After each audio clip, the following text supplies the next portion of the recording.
জ্বালানি তেলে রেশনিং শুরু, যানবাহন ভেদে নির্ধারিত সীমা।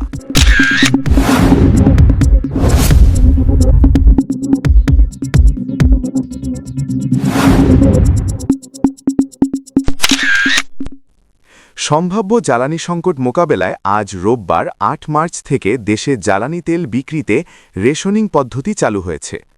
নতুন এই ব্যবস্থায় বিভিন্ন ধরনের যানবাহনের জন্য প্রতিদিন নির্দিষ্ট পরিমাণ তেল সংগ্রহের সীমা নির্ধারণ করেছে বাংলাদেশ পেট্রোলিয়াম কর্পোরেশন বিপিসি। নির্দেশনা অনুযায়ী একটি মোটরসাইকেল প্রতিদিন সর্বোচ্চ ২ লিটার এবং ব্যক্তিগত গাড়ি ১০ লিটার পর্যন্ত পেট্রোল বা অকটেন নিতে পারবে। এসইউভি, জিপ ও মাইক্রোবাসের জন্য দৈনিক ২০ থেকে ২৫ লিটার পর্যন্ত তেল বরাদ্দ রাখা হয়েছে। পরিবহন খাতেও ডিজেল সরবরাহের সীমা নির্ধারণ করা হয়েছে।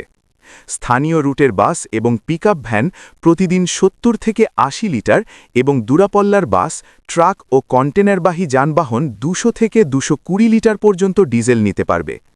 সরকার বলছে, মধ্যপ্রাচ্যের চলমান যুদ্ধ পরিস্থিতির কারণে বৈশ্বিক জ্বালানি সরবরাহে অনিশ্চয়তা তৈরি হওয়ায় আগাম সতর্কতা হিসেবে এই ব্যবস্থা নেওয়া হয়েছে। জ্বালানির সুষম বণ্টন নিশ্চিত করতে সারা দেশে নজরদারি বাড়ানো হয়েছে এবং পাম্পগুলোতে নিয়মভঙ্গ হলে মোবাইল কোর্ট পরিচালনার কথাও জানিয়েছে কর্তৃপক্ষ। এদিকে সরকার দাবি করেছে, দেশে জ্বালানি তেলের পর্যাপ্ত মজুদ রয়েছে এবং শিগগিরই আরও তেলবাহী জাহাজ বন্দরে পৌঁছাবে।